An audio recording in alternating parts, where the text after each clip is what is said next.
4 ng hapon, nasa may layong 760 kilometers, silangan ng Katarman, Northern Samar. Ito ay nagtataglay ng lakas na hangin na aabot sa 55 kilometers per hour at bugso na aabot sa 70 kilometers per hour. Kumikilo sa direksyong kanluran sa bilis na 15 kilometers per hour. So comparing yung wind speed kaninang 11 AM ay bahagyang bumagal nga ito. May kita nga rin natin sa ating satellite image na although medyo malayo itong si Christine ay malawak yung kanyang circulation, although ang direct effect dito sa may eastern part ng Southern Luzon at Eastern Visayas, yung kanyang trafo extension ay makakaapekto sa malaking bahagi ng ating bansa, kaya posibleng maging maulap sa malaking bahagi nga rin ng ating bansa.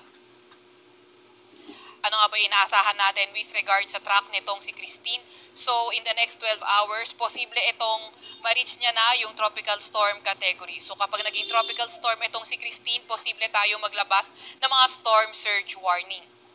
By Wednesday naman, posible itong maging severe tropical storm at typhoon category by Thursday bago ito maglandfall around northern Luzon area. So, bago ito maglandfall din ng ating bansa, posible nga itong bumagal, kaya mararamdaman natin yung mga malalakas na ulan at malalakas na hangin. Kaya mag-aantabay tayo sa mga ilalabas na update ng Pag-asa, pati na rin ng Regional Services Division para sa mga rainfall advisory, heavy rainfall warning o kaya thunderstorm advisory.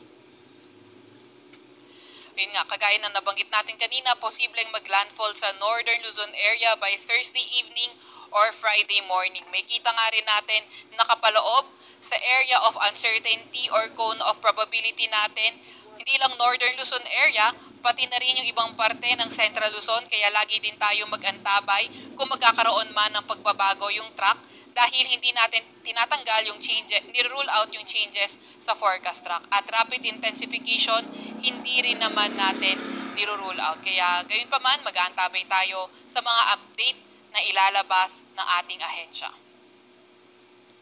Meron din tayo nakataas na signal number 1. Sa kasalukuyan, ito yung pinakamataas sa tropical cyclone wind signal sa may southeastern portion ng Isabela, sa may Aurora, northern at eastern portion ng Quezon, kabilang na ang Polillo Island, sa may Camarines Norte, Camarines Sur, Catanduanes, Albay, Sorsogon, Masbate, kabilang na ang Ticao at Burias Islands. Sa Visayas naman, ang mga nakataas na signal number 1 ay sa Eastern Samar, Northern Samar, Samar, Leyte, Biliran at Southern Leyte. Sa Mindanao, nakataas ang signal number 1 sa may Dinagat Islands, Surigao del Norte, kabilang na nga ang Siargao at Bukas Grande Islands. Posible nga ang pinakamataas sa tropical cyclone wind signal para dito kay Christine ay ang signal number 4. So, kung mas lumakas naman si Christine, hindi rin naman natin tinatanggal yung posibilidad na magtaas ng mas mataas na tropical cyclone wind signal. Asahan din naman natin yung mga bugso ng mga malalakas na hangin ngayong araw sa may Batanes, Ilocos Norte, Cagayan, southern portion ng Palawan, Siquijor, Bohol, Zamboanga Peninsula, Northern Mindanao, Dinagat Island, Surigao del Norte, Agusan del Norte, Barm, Sarangani, Davao del Sur,